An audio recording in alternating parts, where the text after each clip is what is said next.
수인성 식품매개 감염병을 예방하기 위해서는 올바르게 손을 씻고 올바르게 위생장갑을 끼고 벗는 것이 정말 중요합니다. 이처럼 조리 환경을 깨끗하게 하는 것도 중요하지만 또 하나 꼭 지켜야 하는 것이 있는데요. 과연 무엇일까요? 식당 주방에서 근무하고 있는 수인 씨입니다. 몸 상태가 점점 더 안 좋아지네. 어떡하지? 아침부터 설사와 구토 그리고 가열 등의 증상이 있었는데요. 하지만 순 씨.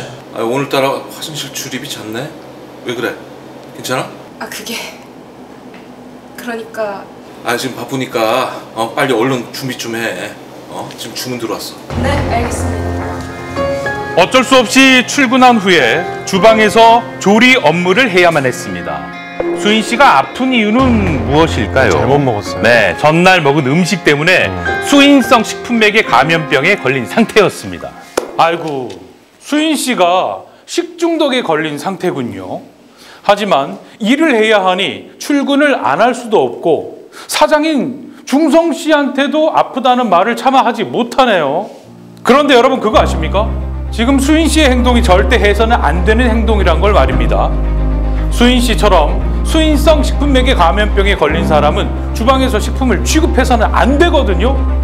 그 이유가 뭐냐고요? 바로 이겁니다. 감염병에 걸린 사람의 몸 안에는 병원균이 있습니다. 이런 상태에서 조리 종사자가 화장실 사용 후 손을 제대로 씻지 않거나 구토할 경우에 그 세균이나 바이러스가 공기 중에 나와서 주변 환경을 오염시키고 결과적으로 손이나 조리기구를 통해 음식에 병원균이 옮겨질 수 있습니다. 이렇게 전파된 병원균은 소량만으로도 집단 감염을 일으킬 수 있습니다. 그렇다면 만약에 감염 증상이 있는 주방 종사자가 계속해서 주방에서 일을 한다면 어떤 일이 벌어지는 걸까요? 예를 들어 주방 종사자가 이런 행동을 했다고 생각해 보자고요. 감염병에 걸린 주방 종사자가 화장실을 이용한 후 식품을 취급하기 전에 손을 씻지 않는 경우가 있을 수 손을 있죠. 진짜 씻어야 돼요. 구토를 한 후에 손을 깨끗하게 씻지 않고 대충 씻은 후에 식품을 취급하는 경우도 있을 수 있습니다.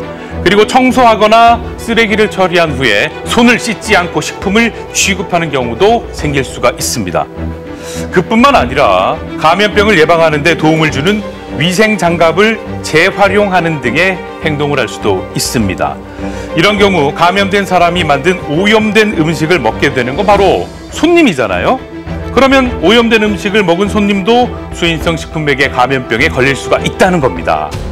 자, 이렇게 감염병에 걸린 사람이 만든 음식을 통해서도 전파가 될 수 있지만 감염된 사람에 의해 만들어진 오염된 환경을 통해서도 전파가 될 수도 있습니다. 그러니까 감염이 된 사람이 식기를 만지면 식기를 통해서 다른 사람이 감염이 될 수도 있고요. 또 화장실 사용 후에 손을 씻기 위해 만진 수도꼭지를 통해서도 또 손잡이를 만지는 등의 행동으로도 식중독 바이러스에 감염된 환경이 만들어지죠. 야, 이런 식으로 전파가 되면요. 주방 종사자에 의해 손님이 수인성 식품매개 감염병에 걸릴 수 있고 그러다 보면 손님의 가족 또는 친구 등에게도 전파가 될 수 있는 겁니다. 그러면 상황은 더욱더 심각해질 수밖에 없는 거죠. 그래서 감염병에 걸린 주방 종사자는 업무에서 배제가 돼야 하는데요. 하지만 현실적으로 쉽지가 않은 상황이랍니다. 대체 그 이유가 뭘까요? 그러니까 누가 가게 증상이 생기면 어떻게 하실까요? 가게를 봐줄 사람이 있어야 돼요. 그렇죠. 솔직하게 말씀을 일단 먼저 드리고 그거에 맞게끔 방법이나 이런 거를 좀 저도 생각해보고 사장님한테 여쭤봐서 좀 방법을 좀 생각해볼 것 같아요. 근데 요즘 또 경기도 힘들고 사실 사람 한 명 한 명이 중요하니까 이제 저도 그거에 대해서 좀 더 책임감을 가질 수밖에 없는 그런 부분이어서 더 출근하려고 하는 것도 있고. 직원 입장에서는 이제 가게에 피해를 주고 싶지 않은 생각이 많은 거죠. 조금 증상 이상하고 또 힘이 빠진다 그러면은 대부분 나오는 편이고 피해 주기 싫으니까. 그리고 자기 급여나 그런 것도 문제가 되고. 그렇죠. 아무래도 일은 해야 하니까 아무리 내가 아프더라도 쉽게 얘기할 수 없는 상황인 건 이해가 됩니다. 눈치가 보일 수밖에 없잖아요. 하지만 지금까지 제가 말씀드렸죠. 주방 업무에서 배제가 되지 않으면 2차 감염으로 이어질 수 있다는 것을요. 그러면 식중독이 의심될 때 저 같은 조리 종사자는 어떻게 해야 하는 건가요? 좋은 질문입니다. 식중독의 증상이 있을 때 올바른 행동 제가 지금부터 알려드릴게요. 감염된 종사자와 관리자는 이렇게 행동해야 합니다. 만약 조리 종사자가 발열과 구토, 설사 등의 증상이 발병하거나 타인의 구토 등 병원체에 노출된 경우에는요. 사장님, 제가 지금 구토와 설사를 하고 열이 있는 것 같습니다.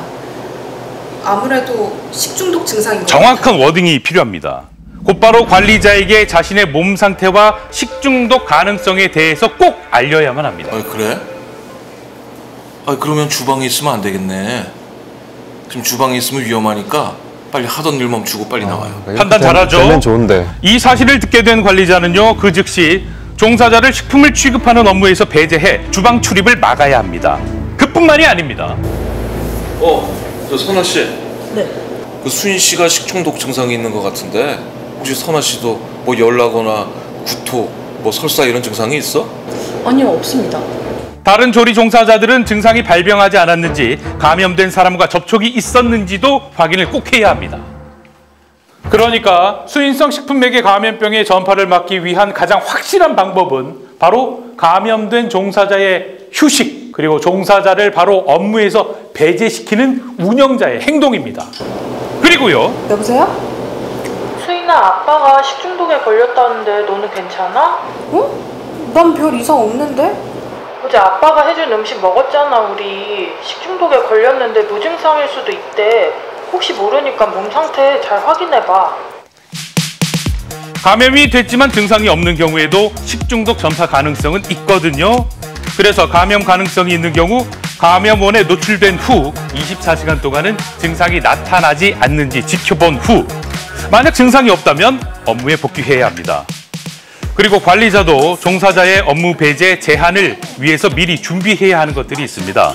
아픈 조리 종사자를 관리할 수 있는 지침을 개발해야만 하는데요. 여보세요? 난데 그 수인 씨가 식중독이 걸린 것 사장님 같아. 하기 힘들어요, 진짜. 그래서 말인데 저 나와서 잠깐 일 좀 도와줄 수 있어? 대체 인력을 활용할 수 있도록 미리 마련을 해둬야 합니다. 그리고 조리 종사자가 업무를 하지 못할 경우를 대비해서 메뉴 조정 계획도 세워둬야 합니다. 이처럼 수인성 식품매개 감염병은 단순히 개인의 건강 문제를 넘어 식품을 취급하는 모든 사람들과 소비자들에게 큰 피해를 줄 수 있는 문제입니다. 조금 더 주의하고 조금 더 배려한다면 더 안전하고 믿을 수 있는 외식 환경을 만들 수가 있겠죠. 자, 정리해 봅시다.